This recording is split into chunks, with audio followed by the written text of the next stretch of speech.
வரஹ்மத்துல்லாஹி வபரகாத்துஹு.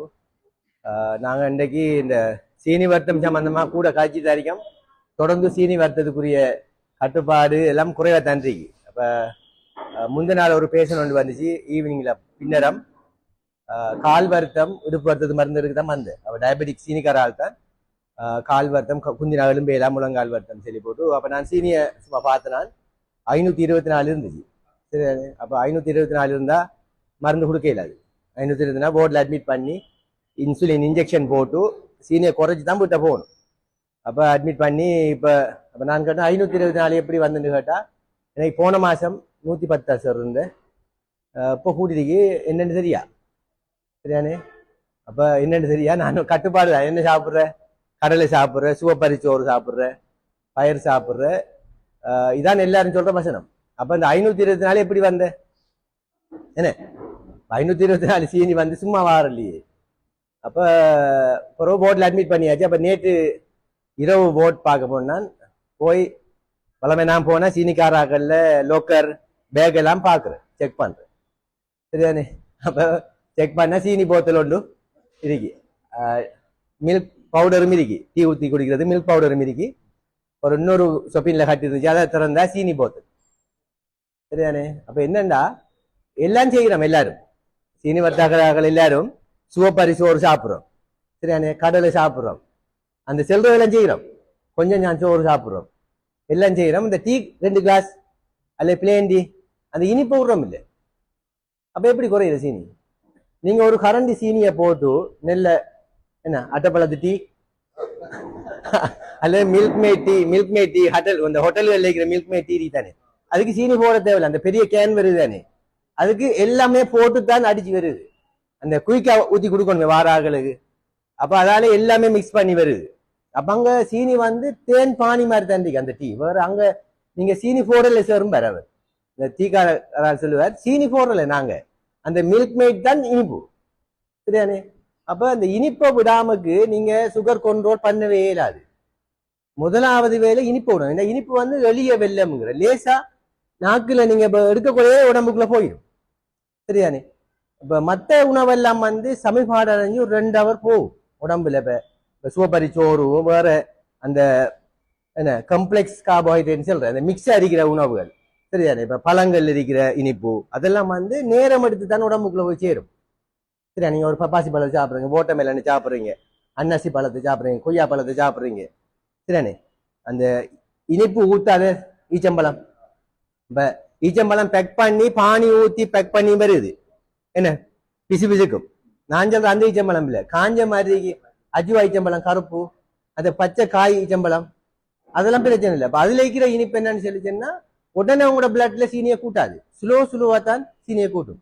ஆனா இப்ப சீனியை போட்டு டீயை குடிச்சா ஒரு வட்டில பத்தி சாப்பிட்டா சீனி போட்ட உணவுகள் இப்ப தேங்கோலல் மஸ்கட் சரியானே சீனி போட்டதுகள் இப்ப புட்டிங்கை சாப்பிட்டா ஐஸ்கிரீமை சாப்பிட்டா இதெல்லாம் என்ன செய்யும்டா உடனே ஏறும் சரியானே, குயிக்கா உறிஞ்சு பற்றும். அது வந்து பெரிய சின்ன எளிய மூலக்கூறு விரைவா உங்களோட உடம்புக்குள்ள போயிடும். அப்ப ரத்தத்துல கெதியா வந்துடும். ரத்தத்துக்கு சுலுவா சீனி கூடுற உணவு பிரச்சனை இல்லை. அதால நான் உங்களை சிவப்பரிசி சோறு சாப்பிட சொல்றேன், கடலை பயறு சரியானே அதுகள் சாப்பிட்ற பருப்பு இதெல்லாம் வந்து செஞ்சா அதுல இருக்கிற மாப்பொருள் வந்து சுலுவா தான் உங்களோட ரத்தத்துல வரும். அப்ப சடுதி அவங்களுக்கு மயக்கம் அடுத்தது பாதிப்புகள் வராது, சீனியால வர பாதிப்பு சரியானே. அப்ப நீங்க சீனியை விடுறீங்க, அதான் முக்கியம். இப்ப சில வீட்டுகளுக்கு போனா விசிட் போனா என்ன செய்யறோம், அவங்க டீயை தந்தா குடிக்கும். அது ஒரு டீ விட முடியுது இல்லையா, அப்புறம் இன்னொரு இடத்துல போனாலும் குடிப்போம் அடுத்த அன்றைக்கு. அப்போ ஒவ்வொரு நாளும் நம்மளோட ரத்தத்துல சீனியை நாம கூடுதலா தான் வச்சுக்கொள்றோம். அவங்க சொன்னாங்க போன மாசம் பார்த்த 110 120 அது அந்த அண்டை இது, அது போன மாத்தே எதுவும் இல்லை, அந்த ஒரு நாளே சீனி தான். நீங்க இப்ப பாக்கீங்க சீனி அது எப்பே சீனி, அது அண்டே சீனி தான், அதுவும் அந்த காலத்தாலே சீனி தான், பகலைக்கு வேற. அதை எல்லாரும் வழங்கணும். இப்ப நீங்க காலையில சாப்பிடாம இருந்து பாக்கீங்கன்னு அந்த சீனி அந்த பொழுதுக்குரிய சீனி, அதை வச்சு நீங்க நினைக்கப்படா இந்த மாதம் எல்லாம் எனக்கு அந்த 120 நீங்க நினைக்கப்படா அது போல சரியா. அப்படின்னா அந்த நிறுத்து சாப்பிட்றாங்களுக்கு தான் அதே மாதிரி இருக்கும். ஒவ்வொரு நாளும் நிறுத்து சாப்பிடுற சோறு நிறுத்து அளவு 4 இடியப்பம் தான். அப்படி அளவா சாப்பிட்டா தான் ஒரே மாதிரி இருக்கும் என்ன. ஏன்னா அந்த சீனியை உருவாக்குற உணவு இருக்கு தானே, மாப்பொருள் உணவு மற்ற ஏதாவது பழங்க அப்படின்னா அந்த ஒரே கணக்குக்கு சாப்பிட்டா ஒரே கணக்கு சீனி இருக்கும். சரியா? இப்ப 4 இடியாப்பம் என்ன ருசியா இருந்தாலும் சரி, ருசி இல்லாட்டியும் சரி 4 இடியாப்பம் தான். சொதி ருசியா இருந்தா 8 திண்டா அப்ப அந்த அண்டைக்கு வேற சீனி, 4 திண்ட அண்டைக்கு வேற அளவு, 8 திண்ட அன்னைக்கு வேற அளவு. என்ன பிரியாணி திண்ட அண்டைக்கு வேற அளவு, வெள்ளிக்கிழமை தம் பிரியாணிக்கு வேற அளவு, அப்படித்தானே? அப்ப நாம அந்த ஒரு நாள் சீனியை வச்சு நாம நினைக்கிறேன், நான் போன மாசம் பார்த்து சார் இந்த மாசம் பார்க்காம வராங்க கிளினிக்கு. அப்ப ஒரு நாளைக்கு 3 நேரம் பார்க்கணும் சீனி. என்ன இப்ப நம்ம நஜ்மின் டாக்டர் காலத்திலே எல்லாம் கடற்கரை ஹாஸ்பிட்டல் இருக்க போல எப்படி சலம் அந்த சீனி பாக்குற வார்டில் இருந்தா 3 நேரம் காய்ச்சி பாக்குற இந்த பிள்ளைகள் வந்து அந்த நீல கலர் மருந்து மூத்தி சலமும் எடுத்து காலத்தில் எத்தினேன், பகலைக்கு எத்தினேன், இரவைக்கு எத்தினேன்னு பார்த்து தான் மருந்து கொடுக்குறேன். அதான் உண்மையான முறை. 3 நேரம் பார்த்து அந்தந்த சீனிக்கு ஏற்ற மாதிரி குடிச்சா எந்த நேரமும் உங்களோட சீனி எப்படி இருக்கும்? கண்ட்ரோலா இருக்கும். இப்ப நாம மாத்தையில ஒரு நாள் பாக்குற அதையும் பார்க்காம கிளினிக் வர வந்து போன மாசம் பார்த்தேன் இந்த கண்ட்ரோல் தான் சார், இந்த ஒடுந்த மாதம் குளிச்சுதாங்க சொன்னா எப்படி கொடுக்குற?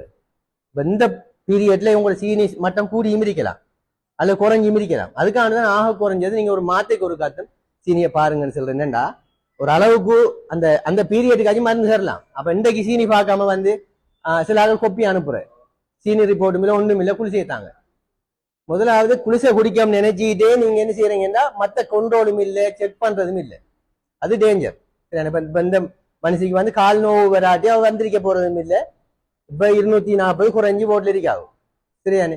அப்ப நான் சீனி போத்தல எல்லாம் எடுத்து சீனி எடுத்து பூக்காண்டு கொட்டி போட்டு அந்த மிஸ் தண்ணி இருந்த இரவு பூக்காண்டுக்கு போட்டேன் அவ்வளவு சீனியை வச்சிருக்கீங்களா? சரியானே? அப்ப நீங்க தயவு செய்து முதலாவது வேலை சீனியை விடுங்க. நீங்க மத்ததெல்லாம் செஞ்சும் சீனி ஒரு கரண்டியை போட்டு டீயை குடிச்சீங்கடா எல்லாம் அவுட். சரியானே? அன்றைக்கு நீங்க சிவப்பரிசி திண்டது மணியாயம், சிவப்பரிசி தின்றதே கஷ்டமா இருக்கலா, ரப்பர் கட்டி வெளிருக்கு என்ன அது சூடு இறங்கினா திங்கையுமே இல்ல. அப்ப அதை நாம கஷ்டப்பட்டு சாப்பிட்டு போடு இங்க ஒரு டீ ஒன்று அடிச்சா எல்லாம் அவுட். அதை விட வெள்ளச்சோறு திங்கலாம் இந்த டீயை விட்டு போட்டு. சரியா? அப்ப தயவு செய்து நீங்க அந்த இனிப்பை முதலாக விடுங்க. அப்படி நீங்க பார்க்கலாம் ஒரு மாசம் இந்த இனிப்பு எதுங்கள்ல நம்ம சீனி எப்படி இருக்கு கண்ட்ரோல். சரியானே? அப்ப அதுக்கேற்ற மாதிரி நம்ம உணவுகளை ஒரு ஆள் காப்பி பண்ணிடலாம். அவர் நீங்க பாருங்க, செக் பண்ணி பாருங்க. இந்த மாசம் தான் இந்த உணவுகளை விட்டு போட்டு இந்த சீனி எப்படி இருக்கு பாருங்க. அடுத்தது மாத்தைக்கு ஒருக்கா குறைஞ்சது பார்க்கணும், இடையிலையும் பார்க்கணும். உங்களுக்கு தெரியா இடையில கூறையெல்லாம் தெரியா? சின்ன சின்ன அறிகுறிகள், இரவையில கொஞ்சம் தாகம் கூடிய அடிக்கி கொஞ்சம் அடிக்கடி என்ன பாத்ரூம் போக ஒளிமின ஒரு 2-3 தரம் வளமே ஒரு சிலம் தான் போனா இன்றைக்கு இரவு 3-4 தரம் போகுதுன்னா அடுத்த அன்னைக்கு வந்து சீனியை பார்த்துக்கணும். சரியா? இப்ப நாங்க ஓபிடிலையும் கூட சில பேஷண்ட்டுக்கு பார்த்து கொடுக்கோம் அறிகுறியோட வந்தா. சும்மா எல்லாரும் பார்க்க சும்மா ஓபிடியில வந்து எல்லாரும் சீனி பார்க்க தூங்குவாங்க, அப்படி சிக்கல் வரும். கிளினிக்ல பார்க்க தானே. இப்ப நீங்க கிளினிக் வாராக்கள் இரவெல்லாம் கொஞ்சம் கூட யூரின் போனேன்டா காலையில வாங்க வந்து நாம அப்படி எனக்கு இரவெல்லாம் அடிக்கடி யூரின் போனேன்னு சொல்லிச்சேன்னா தாகம் கூடியா இருந்தேன்னு சொல்லி சொன்னா நாங்க உடனே கொஞ்சம் சீனியை பார்க்கலாம். சரியா? அப்போ இடையில ஒரு நம்ம பார்த்து கொஞ்சம் கண்ட்ரோல் பண்ணலாமே. நீங்க பார்க்காம ஒரு மாசம் இருந்து போட்டு வரக்குள்ள அந்த ஒரு மாசத்துக்குள்ளேயே நம்ம சீனி உடம்புல பாதிப்போல ஏற்படுத்திடும். சரிதானே? இப்ப கரல் பிடிக்கிற மாதிரி தான் கம்பி. சீனி எவ்வளவு நேரம் நம்ம ரத்தத்துல கூட இருக்கோ அந்த நேரம் எல்லாம் நம்ம உடம்புல உள்ள உறுப்புகள்ல ரத்த ஓட்டம் இருக்கிற உறுப்புகள்ல எல்லாம் சீனி உறையும். அப்ப பாதிப்பு ஏற்படும். சரியா? அப்ப சீனி கூட இருக்க ரத்தத்துல இருக்கப்படா உடம்புக்குள்ள சதைக்குள்ள போனா அது சக்தியா உடைஞ்சி கரைஞ்சிடும். ரத்தத்துல இருக்கிறதான் பிரச்சனை. சீனிக்காரர்களுக்கு இருக்கிற பிரச்சனை ரத்தத்துல சீனி இருக்கிறது. அப்ப தயவு செய்து நீங்க கட்டாயம் அதை செக் பண்ணுங்க, இனிப்பை விடுங்க. அடுத்தது மாத்தைக்கு ஒருக்கா பாக்குறது மட்டும் இல்லாம இடையில பாருங்க கட்டாயம். என்ன 100 ரூபா தானே சீனி பாக்குறதுக்கு? 100 ரூபா 200 ரூபா 200 ரூபா. சரி, அப்ப ஒரு டீ எவ்வளவு இப்ப 140 ரூபா. அப்ப அதுக்கு போகுது தானே காசு. அப்ப நம்ம கட்டாயம் ஒரு கிழமைக்கு ஒருக்கா சரி 2 கிழமைக்கு ஒருக்கா சரி பக்கத்துல ஆட்டோ பிடிச்சி 300 ரூபா கொடுத்து 200 ரூபாய்க்கு சீனி பார்க்க வர தேவையில்லை. 300 ரூபாய்க்கு ஆட்டோவை கொடுத்து 200 ரூபாய் சீனி பார்க்க இங்கே வர தேவையில்லையே. பக்கத்துல டாக்டர்கிட்ட டிஸ்பென்சர்ல போய் பின்னரம் பாத்துக்கலாம். அதுக்கு 200 ரூபா தான் போய்த்திரும். சரியானே? அப்ப நீங்க உங்களோட வசதிக்கு ஏற்ற மாதிரி கட்டாயம் இடைக்க நீங்க தான் பாத்துக்கணும். நாங்க உங்களை ஒரு மாதத்துக்கு ஒருக்கா பார்ப்போம், குளிச்சு செய்து தருவோம். இப்ப இருக்கிற ரிப்போர்ட்டுக்கு நெல் அமௌண்ட் மருந்து தந்து அனுப்பிவிட்டுருவோம். இடையில தெரியாது. அதுக்குதான் அந்த 3 மாத்தையை டெஸ்ட் செய்ய சொல்றேன். 3 மாதத்துக்கு ஒருக்கா பாக்குறது நான் சொன்னேன் HbA1c போட்டு அதையும் கட்டாயம் நீங்க செய்து கொள்ளணும். சரியா? அவங்களோட கண்ட்ரோல் இல்லைன்னு சொல்லிச்சுன்னா ரிப்போர்ட்டுகள் டாக்டர்ஸ் காட்டினா அப்ப அதையும் செய்து பார்க்கலாம். செய்து பார்த்தா அது இடநாளையில சென்ற கட்டுப்பாடெல்லாம் பார்க்கலாம். சரியா? ஒளிச்சிருக்கிற சீனியெல்லாம் கண்டுபிடிக்கலாம். ஆகவே தயவு செய்து நீங்க நான் இந்த மெசேஜ், அதாவது இனிப்பை எடுக்காதுங்க. இனிப்புன்னா பழங்கள் சாப்பிடுங்க. ஈச்சம்பழம், நான் சின்ன மாதிரி காஞ்ச ஈச்சம்பழத்தோட ஒரு ஈச்சம்பழத்தோட டீயை பிளேன் டீயை குடிங்க. லைட்டா போட்டு குடிச்ச கதையே சரி வரா. தொட்டு விட்டு நக்கிட்டு குடிச்ச, முட்டாசோட குடிச்ச, இதெல்லாம் ஒவ்வொரு கதை. சரியானே? நான் போடுறேன் இல்லை சார், தொட்டு தான் குடிக்கிறேன். போட்டாவா சீனி போடுது அப்படின்னு சொல்லி எல்லாம் வாய்க்குள்ள போனாச்சிங்க. ஆகவே தயவு செய்து நீங்க இந்த இனிப்பை முதல்ல விடுங்க. விட்டு போட்டு பாருங்க, ஒவ்வொன்றா பாருங்க. இனிப்பை விட்டு ஒவ்வொன்றா குறைச்சி உங்களோட சீனியை அப்புறம் நாம எப்படி இருந்தா அவர் கண்டுபிடிச்சு நம்ம ஆரோக்கியம் அறிக்கணும் என்றா. சீனி வருத்தம் நல்ல கடுமையா பரவி வருது, உங்களுக்கு தெரியும் எல்லாம். அதால வார உபாதைகள், இப்ப 10 வருஷம் 20 வருஷம் சீனி வருத்தம் இருந்தாலும் பாதிப்பு பெறாம கொண்டோல் இருந்தீங்கன்னா பிரச்சனை இல்லை. கண் பாதிக்கப்படல, கிட்னி பாதிக்கப்படல, என்ன இருதயத்துல மாரடைப்பு வரல, உபாதைகள் பாத நரம்பு இறக்கலன்னா பிரச்சனை இல்லை. அது பாதிப்பு வந்துச்சுண்டா அதால ஒரு கரை ஏறையலா, அதான் பிரச்சனை. அதனால நீங்க கட்டுப்பாடு முக்கியம். மருந்திரிக்குன்னு சொல்லி போட்டும் சரியான மருந்திரிக்கு ஒன்று குறையாட்டி இன்னொன்று குறையாட்டி இன்னொன்று, பாமசியில உண்டு, விலை கூடின குடிச்ச இன்னொன்று, இப்படியே கூட்டி போறது இல்லை. நீங்க உணவால தான் இதை செய்யணும். சரியான மருந்து கம்பெனி அது கண்டுபிடிச்சிட்டே இருக்கும், என்ன வருமானம் தானே. அப்ப நீங்க உங்களோட உணவுகளை கட்டுப்படுத்தி அரசாங்கம் தார 2 குடிசைக்கு தானே அதுக்குள்ள கட்டுப்படுத்த பாருங்க. நம்ம பிரதேசத்துல மட்டும்தான் அரசாங்க குடிசையோட பிரைவேட் குடிசையெல்லாம் பாவிக்கிறேன். இப்ப சிங்கள ஏரியாக்கள், தமிழ் ஏரியாக்கள் எல்லாம் வந்து அந்த அரசாங்கம் கொடுக்குற அந்த 2 குடிசையோட மெட்ஃபோமினோடையும் மற்ற குடிசையோடையுமே அவங்களோட கொண்டோல இருக்கு. நம்ம ஆக்களுக்கு தான் மற்ற இன்னும் 2 சாதி சேர்க்கணும், அதோட இன்சுலினும் அடிக்கணும், எல்லாம் சேர்த்தும் குறையுது இல்லை.